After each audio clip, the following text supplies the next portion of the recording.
എൻ്റെ പേര് ജോയ്സി വി ജോയി. ഞാൻ പുല്ലുവഴി സെൻറ്റ് തോമസ് ചർച്ച് ഇടവകയിൽ നിന്ന് വരുന്നു.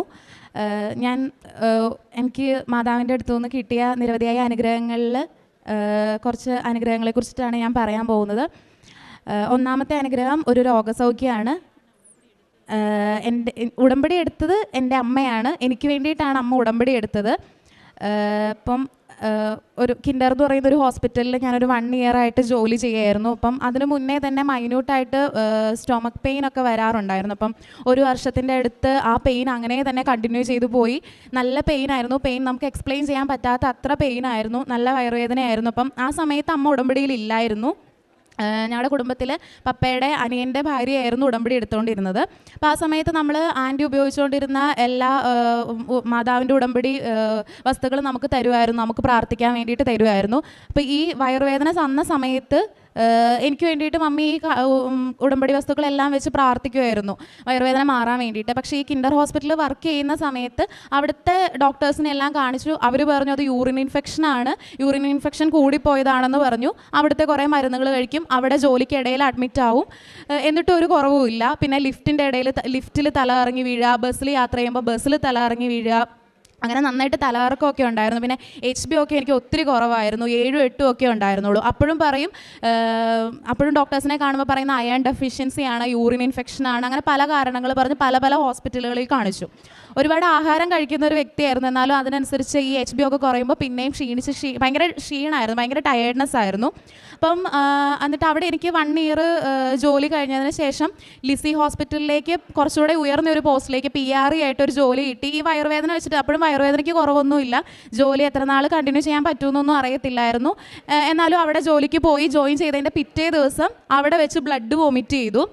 അപ്പോൾ അവിടുത്തെ സ്റ്റാഫ് ഭയങ്കര കോപ്പറേറ്റീവ് ആയതുകൊണ്ട് നമ്മളെ പെട്ടെന്ന് തന്നെ അവിടെ ഒരു മെഡിസിൻ ഡോക്ടറിനെ കൊണ്ടുപോയി കാണിച്ചു. അപ്പം അമ്മ ഒന്നും കൂടെ ഉണ്ടായില്ല. ഞാൻ ജോലിക്ക് ചെന്നതിൻ്റെ പിറ്റേ ദിവസം ഞാൻ ഒറ്റയ്ക്കായിരുന്നു. സ്റ്റാഫൊക്കെ ആയിരുന്നു കൂടെ സപ്പോർട്ടിന് വേണ്ടിയിട്ടുണ്ടായിരുന്നത്. മെഡിസിൻ ഡോക്ടേഴ്സിനെ കാണിച്ചു കഴിഞ്ഞപ്പോഴത്തേക്കിനും അവർ കിടത്തി ഒന്ന് ജസ്റ്റ് സ്റ്റൊമക്കിൽ ടച്ച് ചെയ്ത് നോക്കിയപ്പോഴത്തേക്കും അവർക്ക് മനസ്സിലായതൊരു വലിയ ലംബാണ്. അപ്പോൾ അവർക്കത് ടച്ച് ചെയ്യുമ്പോൾ തന്നെ അപ്പോൾ അത് എത്രയാണെന്നുള്ളത് നമുക്ക് അപ്പം ക്ലിയർ അല്ലായിരുന്നു സ്കാനിങ്ങിന് ശേഷം. അപ്പോൾ തന്നെ ഡോക്ടർ സ്റ്റാഫ് ആയതുകൊണ്ട് നമുക്കൊരു പ്രയോറിറ്റി കിട്ടി. ഇമ്മീഡിയറ്റ് ആയിട്ട് അൾട്രാസൗണ്ട് ചെയ്യണമെന്ന് പറഞ്ഞു.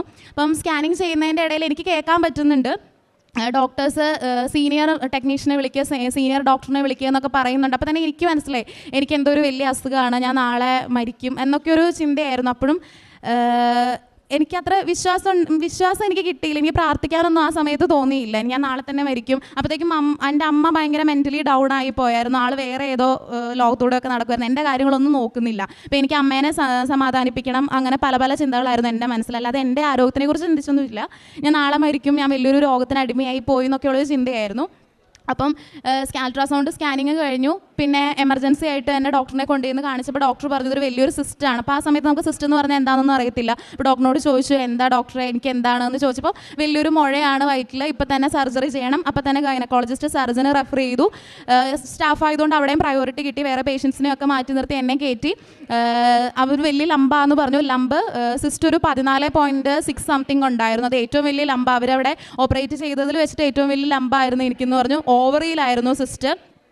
അപ്പോൾ ഡോക്ടർ പറഞ്ഞു, പിടിച്ചു നോക്കിയപ്പോൾ തന്നെ പറഞ്ഞു ഇത് ഓവറിയിൽ സിസ്റ്റ് ഉണ്ടെന്ന് മാത്രമല്ല, ഓവറി തിരിഞ്ഞാണ് ഇരിക്കുന്നത്, ഓവറി റിമൂവ് ചെയ്യേണ്ടി വരുമെന്ന് പറഞ്ഞു. അപ്പോൾ ഒരു പെണ്ണായതുകൊണ്ട് തന്നെ ഒത്തിരി ടെൻഷൻ അനുഭവിച്ചു ആ സമയത്ത്. ഈ ഓവറി റിമൂവ് ചെയ്യണമെന്ന് പറഞ്ഞപ്പം മാനസികമായിട്ട് ഒത്തിരി വേദന അനുഭവിച്ചു. അപ്പോഴും അമ്മ പറഞ്ഞു പേടിക്കാനൊന്നുമില്ല, അത് വലിയ കാര്യമൊന്നുമില്ല, മാതാവിൻ്റെ അനുഗ്രഹം കൂടി ഉണ്ടാവും, നമുക്ക് പ്രാർത്ഥിക്കാം എന്ന് പറഞ്ഞു. അപ്പം എന്നിട്ട് ഡോക്ടർ പറഞ്ഞു ഇന്ന് തന്നെ ഇമ്മീഡിയറ്റ് ആയിട്ട് അഡ്മിറ്റ് ആവണം, നാളെ തന്നെ സർജറി ആണ്. അപ്പോൾ നമ്മുടെ കയ്യിൽ പൈസയൊന്നുമില്ല, നമ്മൾ അത്ര പ്ലാൻഡ് ആയിട്ടൊന്നും അല്ല ചെന്നത്, നമ്മുടെ കയ്യിൽ ഒറ്റ പൈസയില്ല.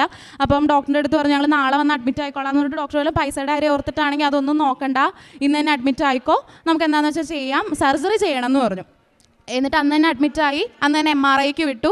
MRIക്ക് കയറി. MRI എന്ന് പറയുന്നത് നമ്മൾ എക്സ്പീരിയൻസ് ചെയ്യുന്നതിൽ വെച്ചിട്ട് ഏറ്റവും ബുദ്ധിമുട്ടുള്ളൊരു കാര്യമാണ്. ഒരു 45 minutes ആ മെഷീൻ്റെ ഉള്ളിൽ കിടക്കുക എന്ന് പറയുന്നത്. അപ്പോൾ ആ സമയത്തൊക്കെ MRI കഴിഞ്ഞിറങ്ങിയപ്പോൾ ഞാൻ അവിടുത്തെ ടെക്നീഷ്യനോട് ചോദിച്ചു എനിക്ക് ക്യാൻസർ അല്ലേ, നിങ്ങൾ തുറന്നു പറഞ്ഞു, എനിക്ക് കുഴപ്പമൊന്നുമില്ല, ക്യാൻസർ ആണെങ്കിൽ അത് എന്നോട് പറഞ്ഞോ എന്ന് ഞാൻ പറഞ്ഞു. അപ്പോൾ അവർ എന്നെ കളിയാക്കി ഒന്നുമില്ലടോ തനിക്കൊന്നുമില്ല എന്ന് പറഞ്ഞു. അത് കഴിഞ്ഞിട്ട് പിറ്റേ ദിവസം തന്നെ ഫസ്റ്റ് സർജറി എൻ്റെ ആയിരുന്നു. ഞാൻ സർജറിക്ക് വേണ്ടിയിട്ട് കയറി.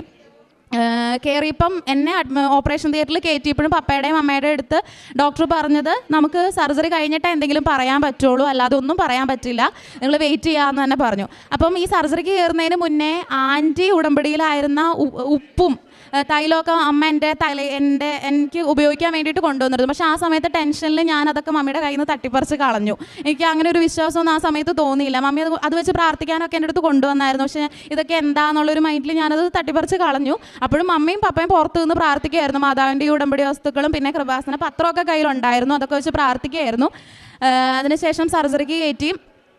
സർജറിയുടെ ഇടയിൽ ഒരു റാപ്പിഡ് ടെസ്റ്റിൻ്റെ റിസൾട്ട് വരുമായിരുന്നു. അപ്പം ആ ടെസ്റ്റ് വന്നപ്പം അതിൽ പ്രോബ്ലം ഒന്നും ഉണ്ടായിരുന്നില്ല. ക്യാൻസറിൻ്റെ അതൊരു നെഗറ്റീവായിരുന്നു. അന്നത്തെ റിസൾട്ടിൽ റാപ്പിഡ് ടെസ്റ്റിൽ നെഗറ്റീവായിരുന്നു. പിന്നെയും 1 വീക്ക് കഴിഞ്ഞിട്ട് ഒരു റിസൾട്ടും കൂടെ വരാനുണ്ട്, ഇത് നമ്മൾ അയക്കുന്നതിൻ്റെ. അപ്പം സർജറി കഴിഞ്ഞപ്പോൾ ഡോക്ടർ പറഞ്ഞു അത് നമ്മൾ വിചാരിച്ച പോലെ പ്രോബ്ലം ഒന്നുമില്ല, ഓവർ റിമൂവ് ചെയ്യേണ്ട ആവശ്യമൊന്നും വന്നിട്ടില്ല, സിസ്റ്റ് റിമൂവ് ചെയ്ത് കളഞ്ഞിട്ടുണ്ട്, വേറെ പ്രോബ്ലം ഒന്നും ഇല്ല എന്ന് പറഞ്ഞു.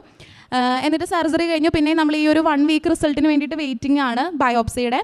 അപ്പോഴും മമ്മി പറഞ്ഞു എൻ്റെ കൊച്ചിന് ക്യാൻസറിൻ്റേതായിട്ടുള്ള പ്രോബ്ലം ഒന്നും അല്ല എന്നുണ്ടെങ്കിൽ ഞാൻ മോൾക്ക് വേണ്ടിയിട്ട് ഞാൻ ഉടമ്പടി എടുത്ത് പ്രാർത്ഥിക്കുമെന്ന് പറഞ്ഞു. മമ്മി അന്ന് പ്രാർത്ഥിച്ചു. പക്ഷെ അതുവരെ നമ്മൾ ഉപയോഗിച്ചുകൊണ്ടിരുന്ന ആൻറ്റി എടുത്ത ഉടമ്പടിയുടെ നേർച്ച വസ്തുക്കൾ വെച്ചിട്ടാണ് നമ്മൾ പ്രാർത്ഥിച്ചുകൊണ്ടിരുന്നത്. ഇതിൻ്റെ റിസൾട്ട് നെഗറ്റീവ് ആണെന്നുണ്ടെങ്കിൽ മമ്മി എനിക്ക് വേണ്ടിയിട്ട് ഉടമ്പടി എടുത്തോളാം എന്ന് പ്രാർത്ഥിച്ചിട്ടുണ്ടായിരുന്നു. അതിനുശേഷം ഞങ്ങൾ 1 വീക്ക്, ആ ഒരു 1 വീക്ക് അത്രയും ടെൻഷൻ അടിച്ചിട്ടായിരുന്നേ റിസൾട്ട് എന്താവും എന്നുള്ളത്. റിസൾട്ട് വന്നു. മാതാവിൻ്റെ അനുഗ്രഹം കൊണ്ട് ആ റിസൾട്ടും നെഗറ്റീവായി. പക്ഷേ എൻ്റെ സിസ്റ്റിൻ്റെ ആ ഒരു സൈസ് വെച്ചിട്ടും ഏജ് വെച്ചിട്ടും അവർക്ക് കംപ്ലീറ്റ് ആയിട്ടൊരു ആൻസർ തരാൻ പറ്റിയില്ല. സെക്കൻഡ് ഒപ്പീനിയന് പോകണമെന്ന് പറഞ്ഞു. അങ്ങനെ ഞങ്ങൾ ആ സിസ്റ്റ് അത് സാമ്പിൾ കളക്ട് ചെയ്യണം നമ്മൾ അമലയിലേക്ക് വിടാനായിട്ട്. ഞാൻ ചെന്നിട്ട് സാമ്പിൾ വാങ്ങിച്ചേ. സാമ്പിൾ വീട്ടിൽ കൊണ്ടുവന്ന സമയത്ത് ആ സാമ്പിൾ മമ്മി മാതാവിൻ്റെ മുന്നിൽ വെച്ചും ആൻറ്റി തന്ന ആ ഉടമ്പടി വസ്തുക്കളുടെ മുന്നിൽ വെച്ച് ആ സിസ്റ്റ് വെച്ച് പ്രാർത്ഥിച്ചു. അപ്പോഴും സത്യത്തിൽ ഞാൻ അത്ര വിശ്വസിച്ചിട്ടൊന്നും ഉണ്ടായിരുന്നില്ല. പക്ഷെ മമ്മി അത് വെച്ച് പ്രാർത്ഥിക്കണം കണ്ടപ്പോൾ ഞാൻ അടുത്ത് വന്ന് നിന്നു. അത് കഴിഞ്ഞിട്ട് അതിൻ്റെയും റിസൾട്ട് 1 വീക്ക് കഴിഞ്ഞിട്ട് വന്നു. അതിലും റിസൾട്ട് നെഗറ്റീവായി. വീണ്ടും ഇവിടുത്തെ സർജനെ കാണിച്ചപ്പോൾ ഇനി പേടിക്കാനൊന്നുമില്ല, പ്രോബ്ലം ഒന്നുമില്ല, അത് ക്യാൻസറിൻ്റെ അല്ല എന്ന് പറഞ്ഞു. അപ്പോഴും ഡോക്ടർ പറഞ്ഞ ഒരു ഓപ്ഷൻ സിസ്റ്റ് വീണ്ടും വരാനുള്ള ചാൻസ് ഉണ്ട്, പോസിബിലിറ്റി ഉണ്ട് എന്ന് പറഞ്ഞു. പക്ഷേ ദൈവാനുഗ്രഹം, മാതാവിൻ്റെ അനുഗ്രഹം കൊണ്ടും ദൈവാനുഗ്രഹം കൊണ്ടും ഇതുവരെ പിന്നെ പെയിനൊന്നും വന്നിട്ടില്ല, ഇതുവരെ വയറുവേദന ഉണ്ടായിട്ടുമില്ല. ഇപ്പം 1 ഇയർ ആയി ഓപ്പറേഷൻ കഴിഞ്ഞിട്ട്. ഇതിൻ്റെ ഇടയിൽ വേറെ പെയിനോ കാര്യങ്ങളോ ഒന്നും വന്നിട്ടില്ല. ഇത് സർജറി കഴിഞ്ഞ് മമ്മി 14/4/2023 മമ്മി എനിക്ക് വേണ്ടിയിട്ട് ഉടമ്പടി എടുത്തു. ഇപ്പം അമ്മ ഉടമ്പടിയിലാണ്. അപ്പം ഞങ്ങൾക്ക് കിട്ടിയ ഒരു വലിയ അനുഗ്രഹത്തെ പ്രതി അമ്മ നമ്മുടെ ഉടമ്പടിയിൽ പറഞ്ഞിരിക്കുന്ന എല്ലാ കാരുണ്യ പ്രവൃത്തികളും ചെയ്തു പോകുന്നുണ്ട്.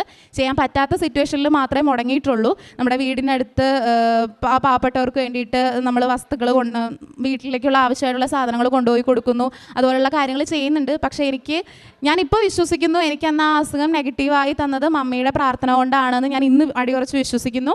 ഇതുവരെ മമ്മി ചെയ്തിരുന്ന ആ കാരുണ്യ പ്രവൃത്തികളെല്ലാം ഇനി തൊട്ട് ഞാനും അത് തുടർന്ന് പോകുമെന്ന് ഞാൻ ഇപ്പോൾ ഉറപ്പ് വരുന്നു. പിന്നെ അടുത്തതായിട്ട് പറയാനുള്ളത് ഒരു ലോണിൻ്റെ കാര്യമാണ്. നമ്മൾ ഒരു 8 വർഷമായിട്ട് വീട് പണിതിട്ട് ആ വീട് പണിത ആ ഒരു രീതിയിൽ തന്നെയാണ് പോയിക്കൊണ്ടിരുന്നത്. വീടെന്ന് പറഞ്ഞാൽ പെയിൻ്റ് അടിച്ചിട്ടുണ്ടായിരുന്നില്ല, തേച്ചിട്ടുണ്ടായിരുന്നില്ല. പിന്നെ സൺഷെയ്ഡൊക്കെ കമ്പിയൊക്കെ ഇങ്ങനെ തൂങ്ങി കിടക്കുന്ന ഒരു രീതിയിലാണ് നമ്മൾ ആ വീട് എങ്ങനെ പണിതോ ആ ഒരു രീതിയിൽ തന്നെ. അതിനകത്തേക്ക് മെയിൻ്റനൻസിന് വേണ്ടിയിട്ട് നമ്മൾ ഒത്തിരി ബാങ്കുകളിലൊക്കെ കയറി ചെന്ന് കുറച്ച് ലോൺ സാങ്ഷനായി കിട്ടാൻ വേണ്ടിയിട്ട്. പക്ഷെ നമ്മുടെ വീടാകെ 4 സെൻറ്റ് സ്ഥലത്തിൽ അവർ ലോൺ സാങ്ഷൻ ചെയ്യത്തില്ല എന്ന് പറഞ്ഞു. 5 സെൻറ്റെങ്കിലും മിനിമം വേണമെന്ന് പറഞ്ഞു. പക്ഷെ അമ്മ ഉടമ്പടി പുതുക്കിയതിൻ്റെ 2ാം ദിവസം അമ്മ കാശുരൂപം വെച്ച് ബാങ്ക് മാനേജറിൻ്റെ അടുത്ത് ഒന്നും കൂടെ ചെന്ന് ചോദിച്ചപ്പം ഞങ്ങൾക്ക് ലോൺ സാങ്ഷനായി. ഉടമ്പടി പുതുക്കിയതിൻ്റെ പിറ്റേ ദിവസം ഇപ്പം വീടിൻ്റെ എല്ലാ പണികളും തീർന്ന് ഞങ്ങൾ നല്ലൊരു ഭവനം മാതാവ് തന്ന് അനുഗ്രഹിച്ചു.